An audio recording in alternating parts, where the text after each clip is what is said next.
والحمدللہ والصلاۃ والسلام علی رسول اللہ۔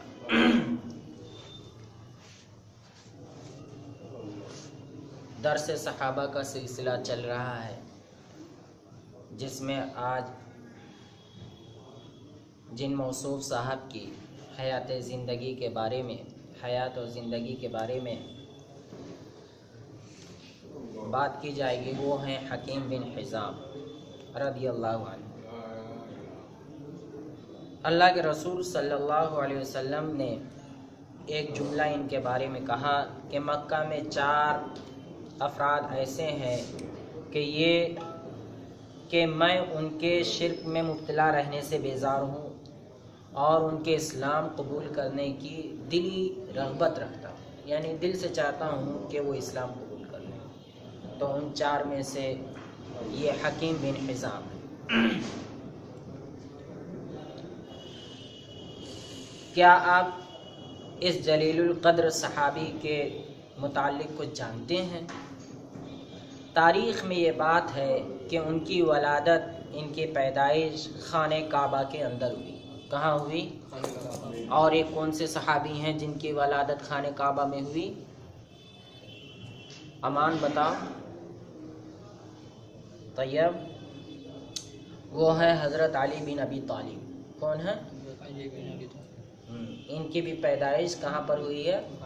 خانہ کعبہ میں۔ خانہ کعبہ میں پیدائش ہونے کی وجہ سے شیعہ کرام کے نزدیک، شیعوں کے نزدیک بہت اہم درجہ ہے۔ تو بھائی یہ بھی تو ہیں حکیم بن حزام۔ ہوا اس طرح کہ ان کی والدہ، ان کی ماں اپنی سہیلیوں کے ہمراہ کعبہ کے اندرونی منظر دیکھ رہی تھیں۔ خانہ کعبہ کے اندر گئیں۔ اس دن کعبہ کا دروازہ کسی خاص مناسبت کی وجہ سے کھلا تھا۔ اندر داخل ہوتے ہی انہیں درد شروع ہوا، اور وہ اس قدر شدید درد کہ اس کے لیے کعبہ سے باہر آنا ممکن نہ تھا۔ فوراً وہیں چمڑے کی ایک چادر منگوائی گئی، جس پر اسے لٹا دیا گیا۔ چند لمحے بعد اس نے خوبصورت بچے کو جنم دیا، اور یہ خوش اطوار بچہ ام المومنین حضرت خدیجہ بنت خویلد کا بھتیجا حکیم بن حزام تھا۔ کتنی بہترین پیدائش کی جگہ۔ حکیم بن حزام کی پرورش شریف النسل، عظیم المرتبت اور خوشحال گھرانے میں ہوئی، بہترین جگہ ہوئی۔ آپ بہت ہی عقل مند تھے، بہت ہی شریف تھے، علم اور فضل کے پیکر تھے۔ ان خوبیوں کی وجہ سے قوم نے آپ کو اپنا سردار بنا لیا اور حاجیوں کی خدمت کا عہدہ انہیں دے دیا۔ جب حاجی آتے ہیں مکہ میں حج کرنے تو ان کی خدمت کا عہدہ ان کے پاس تھا۔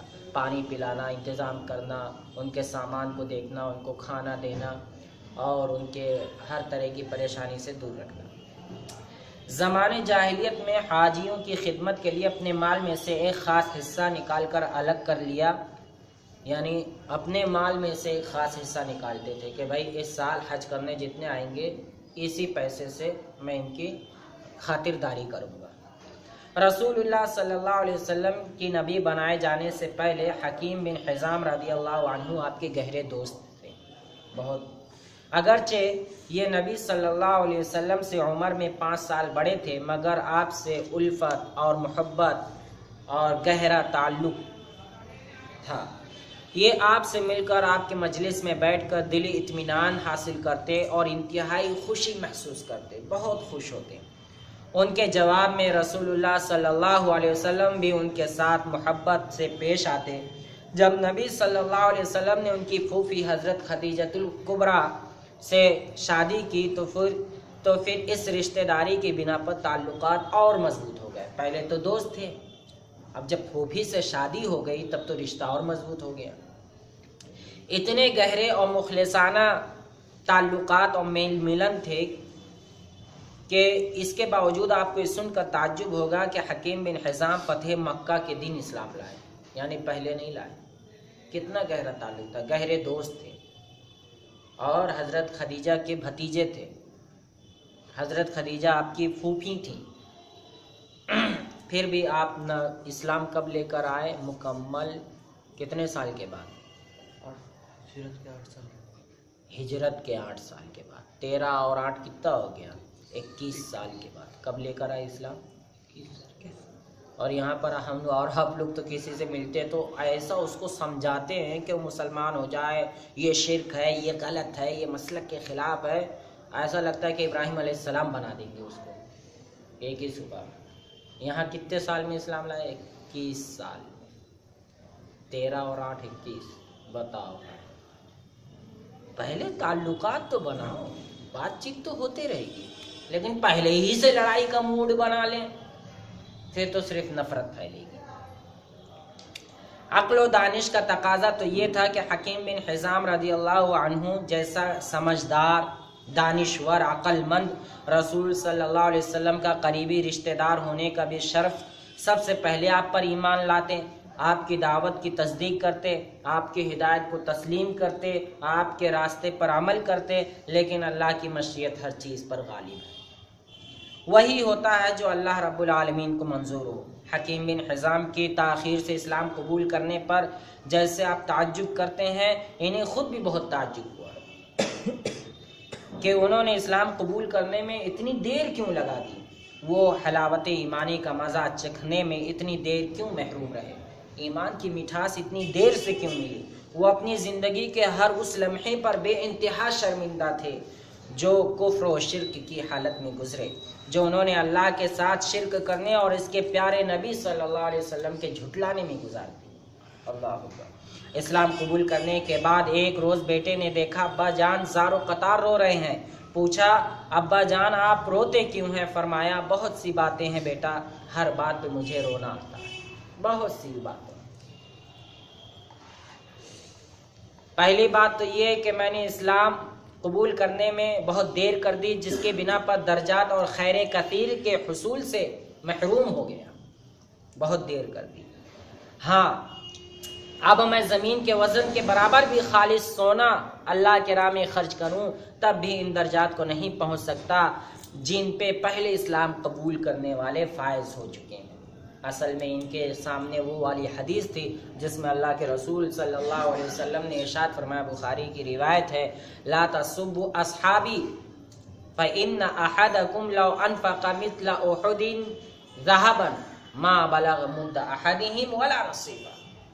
میرے صحابہ اکرام کو برا بھلا نہ کہو، اگر تم میں سے کوئی احد پہاڑ کے برابر سونا خرچ کر دے تب بھی وہ میرے صحابہ کے خرچ کیے ہوئے آدھا مٹھی صدقہ کے برابر بھی نہیں ہو سکتا۔ اللہ، اور یہ چیلنج ساری دنیا کو ہے، یعنی قیامت تک سارے مسلمان آئے اور سارے لوگ احد پہاڑ کے برابر سونا خرچ کریں تب بھی ایک عام صحابی کے برابر درجے کو نہیں پہنچ سکتے۔ اور اس کا ترجمہ اگر چاہیں تو اس طرح بھی کر لیں، سارے لوگ ہمالیہ پہاڑ کے برابر اگر سونا خرچ کریں تب بھی اس درجے کو نہیں پہنچ سکتے۔ اور بھی بڑھا لیں، ساتوں زمین و ساتوں آسمان بھر کے اگر خرچ کر دیں تب بھی صحابہ کے اس درجے کو نہیں پہنچ سکتے۔ اللہ اکبر، یہ بات تھی۔ اور وہ والی بھی حدیث ہے جو سورہ حدید میں آیت نمبر 10 میں ہے کہ اللہ رب العالمین نے فرمایا کہ جن لوگوں نے فتح مکہ سے پہلے ایمان لایا، وہ خرچ کیا، وہ زیادہ درجے والے ہیں، زیادہ عزیز اور عظیم ہیں ان لوگوں سے جنہوں نے فتح مکہ کے بعد ایمان لایا اور خرچ کیا۔ وَكُلًّا وَعَدَ اللَّهُ الْحُسْنَى، اور سارے صحابی سے اللہ رب العالمین نے جنت کا وعدہ کیا۔ اللہ اکبر کبیرہ۔ اسی وجہ سے یہ روتے تھے، کاش کہ میں فتح مکہ سے پہلے اسلام لے آتا تاکہ اس آیت مبارکہ میں بھی شریک ہو جاتا،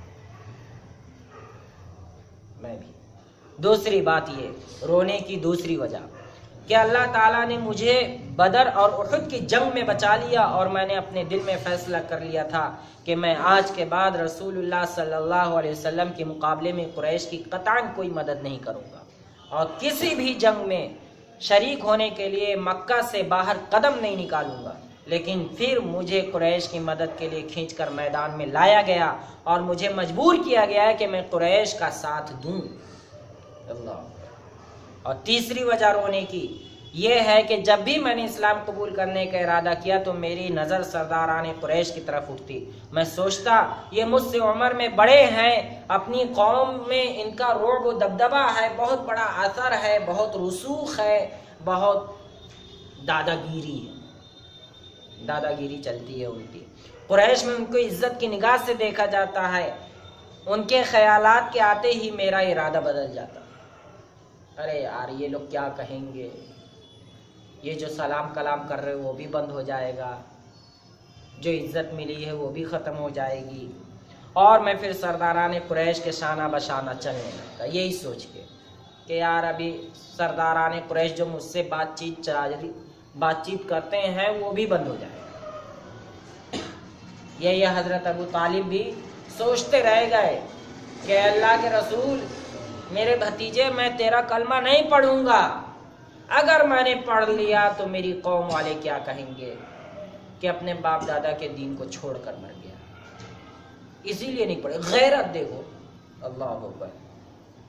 ایسے ہی ہے ہمارے اندر بھی یہ غیرت آج بھی پائی جاتی ہے، رسم و رواج کی جو چپٹے رہنے کی، پکڑے رہے، چھوڑنا نہیں ہے، شادی بیاہ ہو ویسے ہی کریں گے جیسے ہمارے ادھر چلتا ہے۔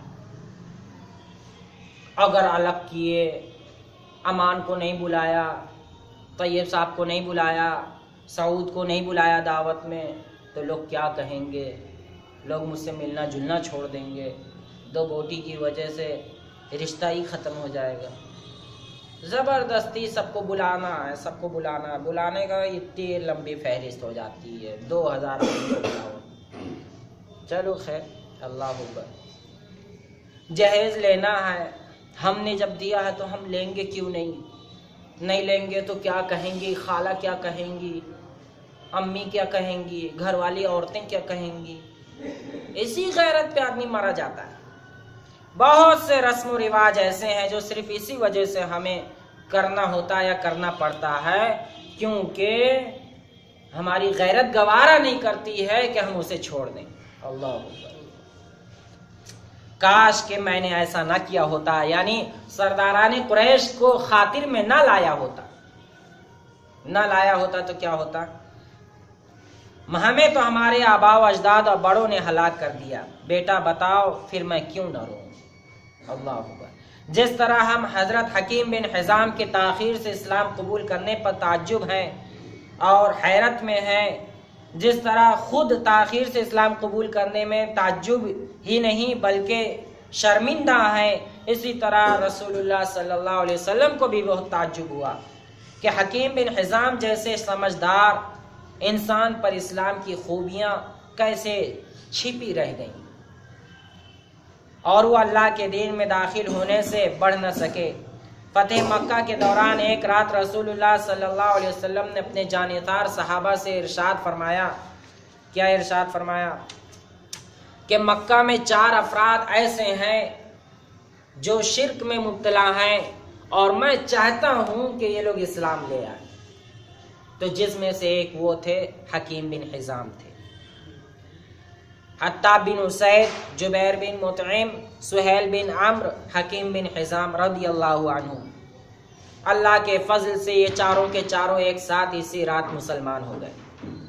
جب رسول اللہ صلی اللہ علیہ وسلم مکہ میں داخل ہوئے تو آپ نے اعلان کرا دیا، جو اس بات کا اقرار کرے کہ اللہ کے علاوہ سچا معبود اور لائق عبادت کوئی نہیں اور محمد صلی اللہ علیہ وسلم اللہ کے بندے اور رسول ہیں، وہ آج امن میں ہوگا، یعنی اس کی جان کو چھٹی، اس سے کوئی چھیڑ خانی نہیں ہوگی جو یہ کلمہ پڑھ لے۔ جو کعبہ کے پاس بیٹھ جائے اور اپنا ہتھیار نیچے رکھ دے وہ بھی محفوظ ہوگا، اور جو اپنے گھر میں پناہ لے کر دروازہ بند کر لے، اپنے گھر کا دروازہ بند کر لے، وہ بھی حفاظت میں ہوگا، اور جو ابو سفیان کے گھر میں چلا جائے وہ بھی حفاظت میں ہوگا، اور جو حکیم بن حزام کے گھر میں چلا جائے وہ بھی حفاظت میں ہوگا۔ اللہ اکبر۔ یعنی حکیم بن حزام کے گھر میں اگر کوئی چلا گیا تو اس کی جان بچ جائے گی۔ ان دنوں حکیم بن حزام کا گھر مکہ معظمہ کے نشیب علاقے میں تھا، نچلے علاقے میں، اور ابو سفیان کا گھر مکہ کے بالائی علاقے میں تھا، اونچے۔ حضرت حکیم بن حزام رضی اللہ تعالی عنہ نے اسلام قبول کیا تو اسلام ان کی عقل و دانش پر غالب آ گیا، چڑھ گیا، وہ ایسا ایمان لائے کہ ایمان فوراً ان کے رگ میں بس گیا۔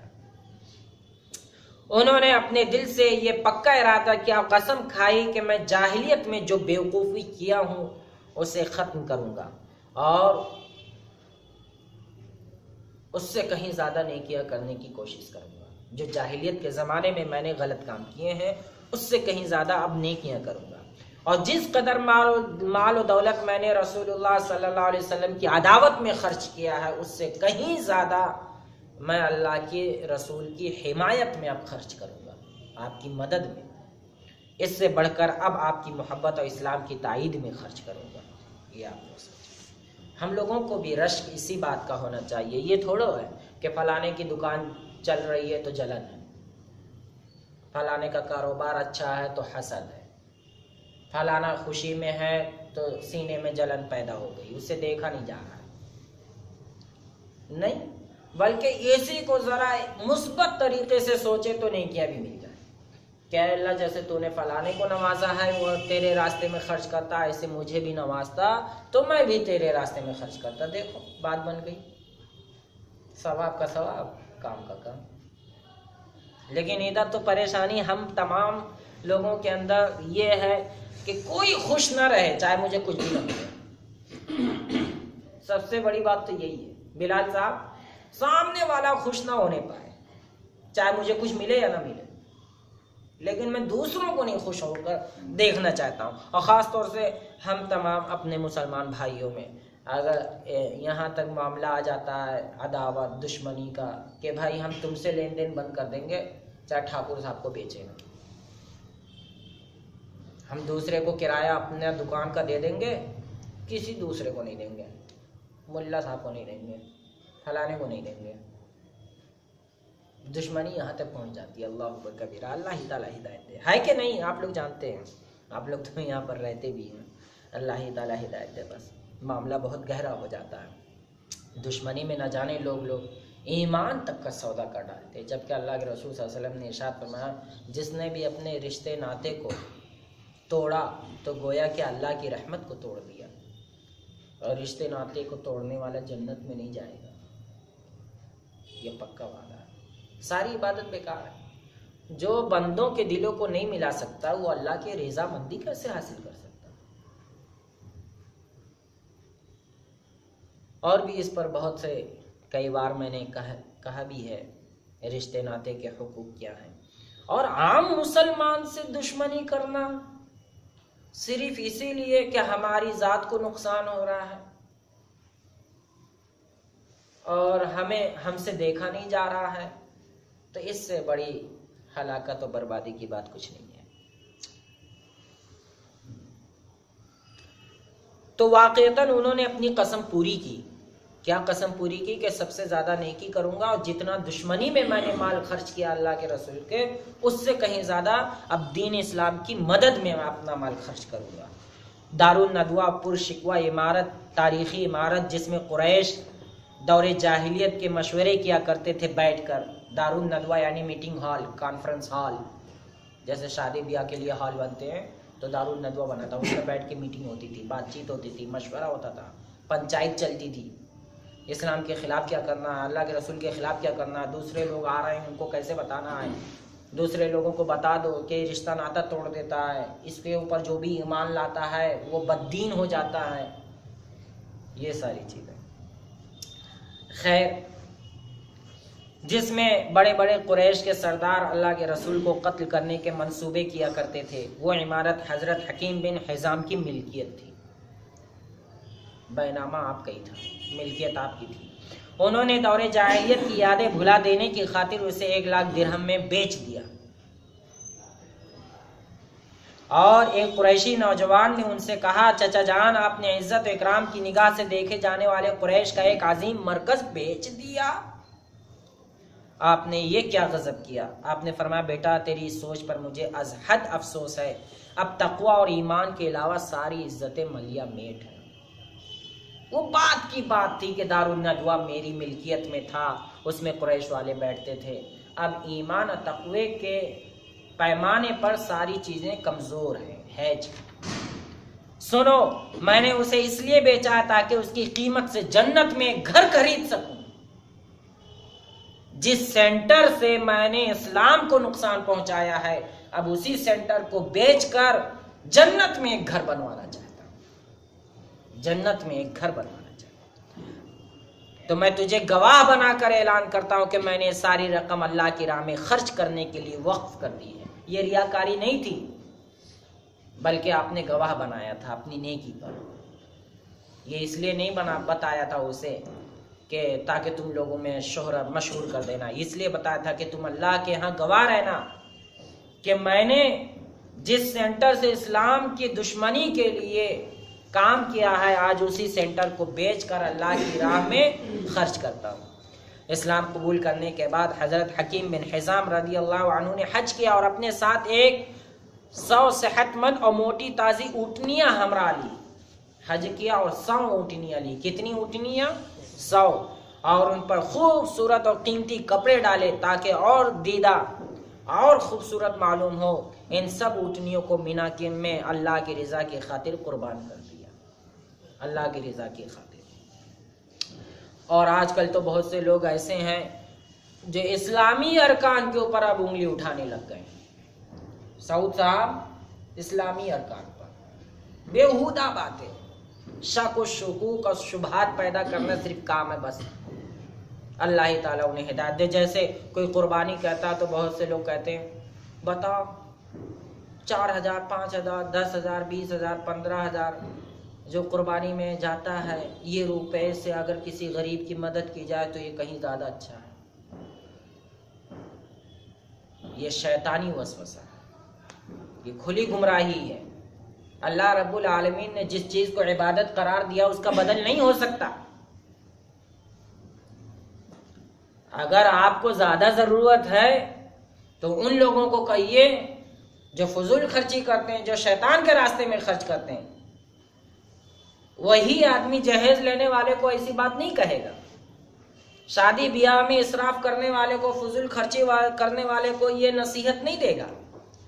لیکن جو کام اللہ، اس کے رسول اور صحابہ سے اور ائمہ اعظام سے، اولیاء کرام سے متواتر کے ساتھ چلی آ رہی ہیں، آج کے زمانے کے لوگ یہ کہتے ہیں کہ یہ فضول خرچی ہے۔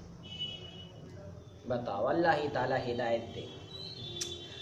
یہ تو ایک دن یہ آئے گا کہ حج بھی انہیں فضول خرچی معلوم ہوگی، دوسرا دن یہ آئے گا کہ نماز پڑھنا بھی فضول خرچی معلوم ہو جائے گی۔ اگر ہر نماز کو ادا کرنے میں 15 منٹ لگتے ہیں، 15 چوکا 60، معمولی طور پر مان لے کہ 70 منٹ لگ رہے ہیں۔